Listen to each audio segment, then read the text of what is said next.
Bonsoir mon pays, merci d'être avec nous. Voici les titres que la rédaction a choisis pour vous informer ce soir. Destruction des Blue Bots aujourd'hui, un chantier confié à 9 jeunes en initiation à l'EFPA, l'association pour la formation professionnelle pour adultes. Près de 16 navires ont été arraisonnés depuis juillet 2016 et les capitaines condamnés à des peines de prison allant de 8 à 12 mois. Des tambours devant l'hôtel de la province Nord. Après Nouméa, la FMI, l'association de formation des musiciens intervenants, est venue manifester devant son partenaire historique. L'institution nordique ne supprimera pas mais baissera le budget. Des cadeaux aux couleurs du Pacifique. Aujourd'hui, durant l'exposition de la collection de Noël, les élèves des écoles primaires de l'Immaculée à Koné et de Nikiliaï à Poya ont présenté leur chef-d'œuvre. Reportage dans notre feuilleton de la semaine consacré à Noël. En bref, toujours pas de nouvelles de l'ULM disparue dans le ciel de l'île des Pins. À son bord, 2 personnes. Selon la gendarmerie, l'alerte disparition a été donnée à 11h40 lors du trajet île des Pins Magenta. Le signal de l'ULM a été perdu alors qu'il faisait demi-tour pour rejoindre Nakutakoin.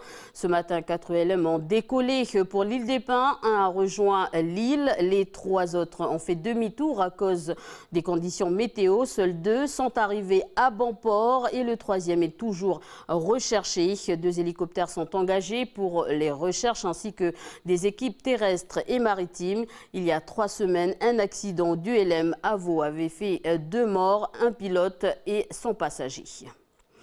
Des Blue Bots détruits ce matin à Nouméa. Le chantier a commencé fin octobre et se poursuivra durant 2 semaines. Il est assuré par 9 jeunes en contrat aidé, des jeunes en formation à l'EFPA, l'association pour la formation professionnelle des adultes. Ces travailleurs sont rémunérés par la vente des produits pêchés illégalement. Déjà 2 bateaux ont été démantelés, 2 sont en cours. Des Blue Bots arraisonnés au mois de mars. Le reportage de Lindsay Wamour. Sur le chantier de déconstruction, un Blue Bot se démarque largement des autres. Ce navire de pêche vietnamien pèse 80 tonnes. C'est lui qui ravitaillait les autres Blue Bots. Vous vous en doutez, le remorquage ne s'est pas fait sans mal. Hier, il y avait 2 engins de chantier en même temps pour les tirer. Ils sont tellement lourds qu'en fait, on n'a pas réussi à les tirer. Et donc, on a été obligé de le couper en 2 pour le sortir en 2 fois, voire en 3 fois. Le démantèlement n'est pas facile non plus. C'est une première en Nouvelle-Calédonie que l'on démonte ce type de navire.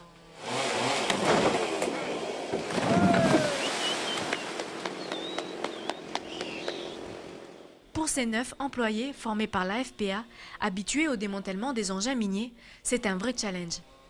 En effet, oui, on rencontre un certain nombre de difficultés parce que c'est des bateaux en bois, certes, mais ils sont extrêmement lourds. Et ils arrivent équipés de leur matériel de pêche, de conservation des prises. Et puis parfois, certains ont sombré, d'autres ont été en attente pendant un moment. Ce qui fait qu'il y a d'abord un travail de dépollution de ces bateaux, de tri de l'ensemble des déchets. Les déchets, oui, mais aussi le bois étrié. Tout ça, c'est des poutres qui peuvent être intéressantes, des lots de planches. Et là, dans nos big bags, on n'a que des choses qui doivent être des petits morceaux qui doivent être évacués.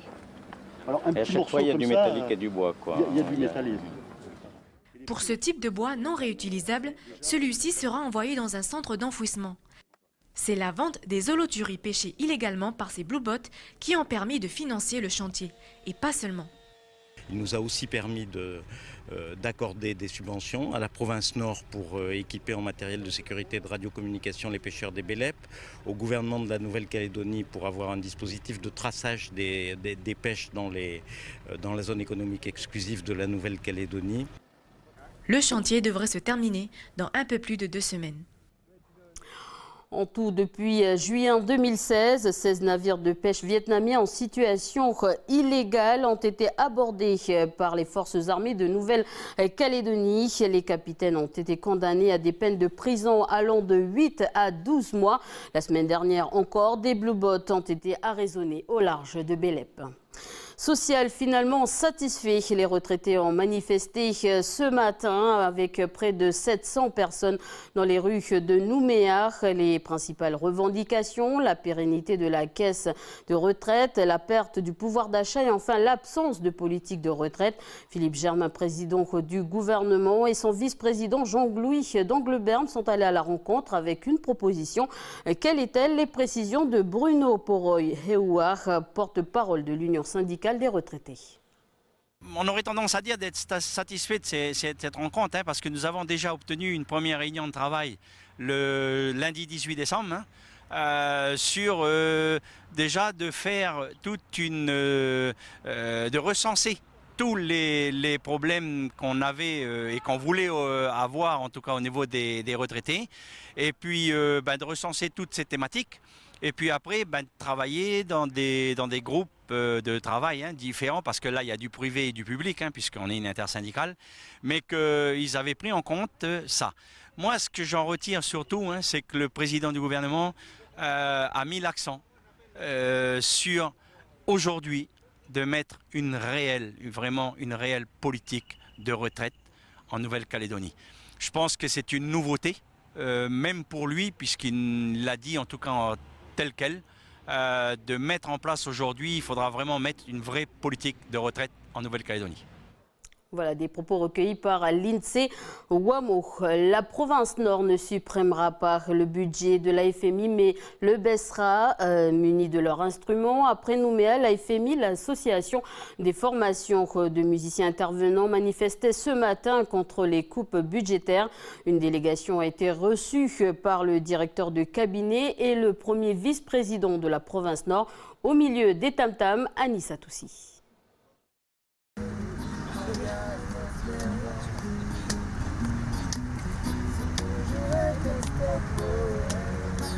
C'est dans une ambiance plus calme que s'est poursuivie la mobilisation en province Nord ce matin. Plusieurs membres des différentes structures culturelles étaient présents. Soutenus par la Fédération des fonctionnaires, les artistes et salariés des services de la culture souhaitent réaffirmer le fait que la province Nord ne peut pas se désengager totalement du financement de la FMI, mais également des autres établissements publics culturels comme les médiathèques. Ils appellent également à des états généraux de la culture afin de repartir sur de nouvelles bases pour 2019. Mais pas seulement. Au moment où on parle de plan de prévention de la délinquance, aujourd'hui c'est un élément fondamental à notre sens de l'action sur ce plan. La culture, le sport, tout ça sont des ciments de la société du pays. Et aujourd'hui, de parler de suppression d'investissement dans ce secteur-là, pour nous, c'est carrément impossible. Donc il y a les deux aspects dans notre discours et dans notre lutte aujourd'hui, c'est l'emploi et c'est également le service rendu à la population et plus particulièrement à nos jeunes, À 11h15, une rencontre leur est finalement accordée avec la direction du cabinet de la province et le vice-président. Pendant que certains rencontrent les élus, la délégation se fait entendre en envahissant l'hôtel de la province Nord au rythme des tambours.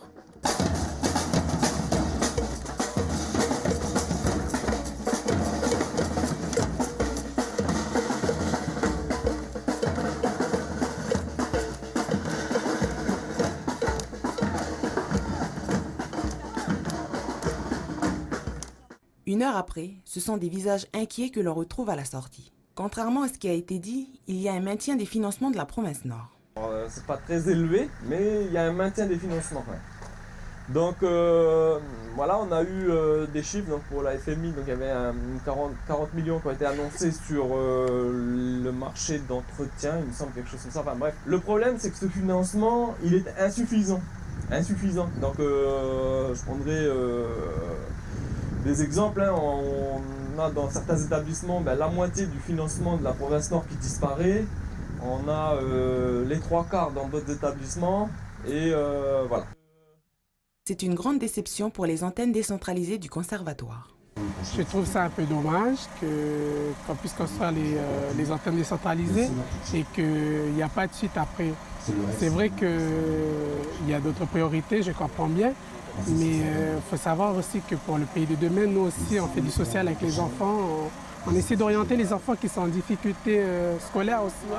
Je peux témoigner parce qu'à Pointe-du-Mille, nous aussi, on travaille avec des institutions comme la MFR, les internats, tout ça. On fait beaucoup de social avec les enfants. Une nouvelle mobilisation est prévue demain à Nouméa pour s'assurer que l'ensemble des collectivités trouvent un terrain d'entente pour maintenir le financement jusqu'au budget supplémentaire. Mais quel financement la FMI reçoit-elle? Réponse de Vanessa Kidi. La FMI existe depuis 2002. Elle a été créée à la demande de la province Nord afin de répondre aux besoins en formation de ses musiciens dans le but de leur permettre d'enseigner. Comment s'articule le financement de la FMI? En 2014, la FMI reçoit la plus importante subvention depuis ces 6 dernières années. Elle est de 116 millions. En 2017, elle n'est que de 67 millions. Mais ce qu'on voit aussi sur ce graphique, c'est que les subventions ici en orange ne représentent pas la majorité du budget. Les colonnes bleues sont les prestations réalisées par les professeurs de la FMI pour le conservatoire. Ce sont elles qui enrichissent le budget global. On voit que depuis 2015, le budget est en baisse. L'inquiétude pour l'année prochaine, c'est que sans subvention, les professeurs ne pourront pas être payés et donc pas donner de cours au conservatoire. Pourtant, c'est bien ce schéma qui fait fonctionner la FMI. On reste au nord où la filière bois va doubler, ceci grâce à la toute nouvelle ligne de sciage installée à la scierie de Netchaot à Koné. Depuis 3 semaines, les techniciens et les équipes s'activent pour mettre en place ce nouveau bijou. La machine permettra d'optimiser le travail des ouvriers. Découvrons cette nouvelle ligne avec Océane Zobler. Cette nouvelle ligne de sciage prévue depuis la création du Bois du Nord a été pensée et adaptée à la scierie de Netchaot. Un travail technique qui a nécessité l'intervention de prestataires venus de métropole. Une installation complète qui aura coûté environ 200 millions de francs. Donc là, on est en train de finaliser l'installation du deck agrumes. Donc c'est le deck agrumes, c'est ce qui alimente la scie de tête. Donc c'est d'ici que part l'ensemble de la ligne. Donc par la suite, on a la fameuse scie de tête, donc qui elle va permettre d'ouvrir les grumes afin de les distribuer sur la suite de la ligne.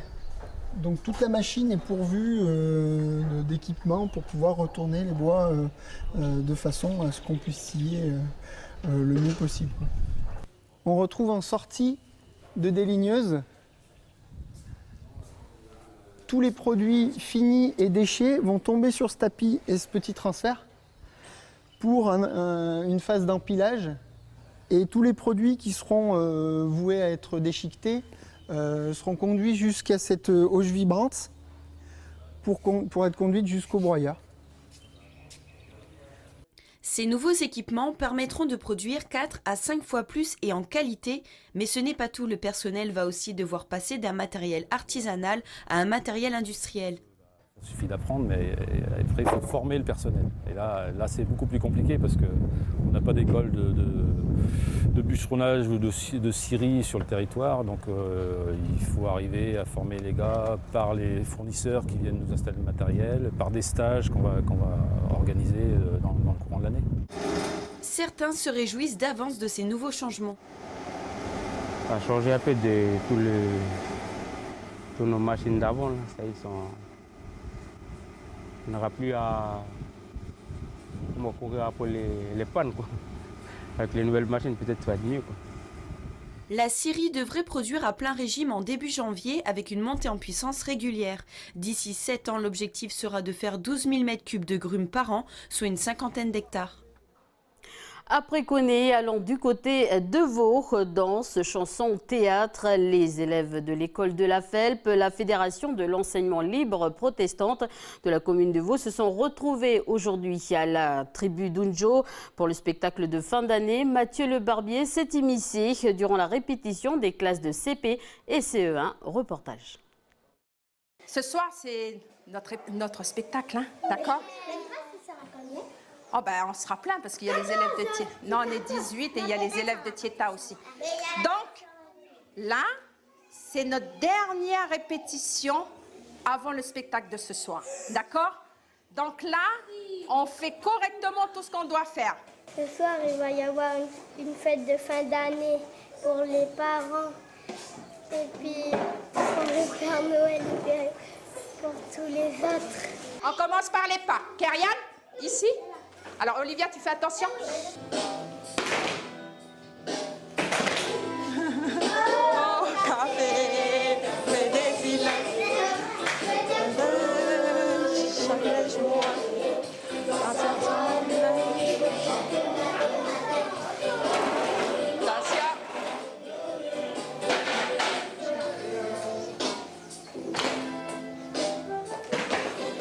Après, vous vous rappelez, hein? On fait le pas devant, hein? Ah non, après. On avait choisi plusieurs chansons, mais les enfants, ils n'étaient pas très d'accord. Du coup, on est tombé sur ça, Café des Îles, qu'ils connaissent bien par cœur. Et du coup, ça a été très bien. Ils ont pu apprendre les pas assez rapidement. Et on travaille beaucoup la mémorisation avec à l'oral et tout ça. Donc, le théâtre a été très rapide à retenir. Hein. Et la danse, pareil, les enfants, bon, ils ont quand même cette habitude de danser, donc ça a été facile. Et puis, depuis le début de l'année, on travaille quand même beaucoup sur soi-même. Ne pas avoir honte et tout ça. Donc, c'est le travail de toute l'année, ça. Hein, pouvoir s'exprimer devant quelqu'un, des gens et tout ça.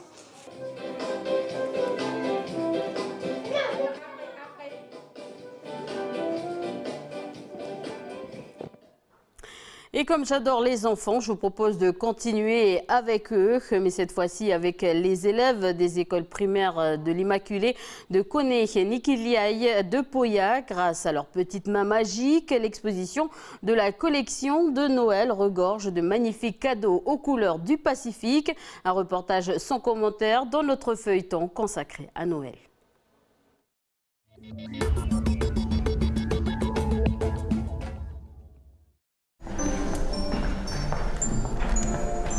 Coller des feuilles et après j'ai collé des graines. Je fais ce que je veux sur les feuilles. Celle-là. C'est ta préférée? Oui. Parce que j'aime bien les cœurs. Ça, c'est pas écrit mon prénom, mais en tout cas je l'ai fait. Ma maîtresse, elle m'a expliqué tout et j'ai fait. Montre-moi. Qu'est-ce que c'est? C'est un Père Noël. Ça, c'est Madame Rosine qui a fait. Avec nous? Oui, avec eux. Il a aidé tout le monde. Tous les maîtresses et toutes les dames, ils ont aidé nous. Vous avez utilisé un carton? Un carton de crèche. D'accord. C'est plutôt une boîte de chaussures, je crois, c'est ça? Oui. Il y avait du bricolage, les ateliers un peu d'art visuel. Les vendredis sans cartable, on n'était pas forcément avec sa maîtresse, donc on changeait de maîtresse toutes les 30 minutes. Donc du coup, c'était une organisation super pour eux et pour nous. Voilà. Mais on trouve aussi dans l'exposition des petites réalisations, des petites productions sur Noël et puis aussi sur les arts et cultures du Pacifique. C'est notre thème pour notre spectacle de fin d'année. C'est diversifié et puis c'est pour aussi un peu montrer les différentes compétences des enfants, les productions qu'on pourrait réaliser. C'est le jeu de la dame. Tu mets du noir et du blanc et après tu mets tous les grains noirs dessus avec tous les coquillages blancs. C'est un jeu de dame et ça c'est nous qu'à faire. On fait des cartons, on fait des cordes avec des coquillages, des graines noirs. Et ça, c'est les moyens qu'ils ont fait.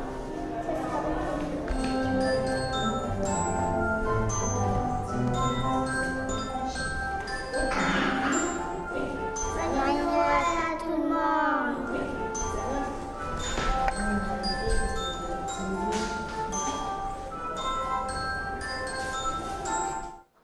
Voilà, joyeux Noël aussi, les enfants.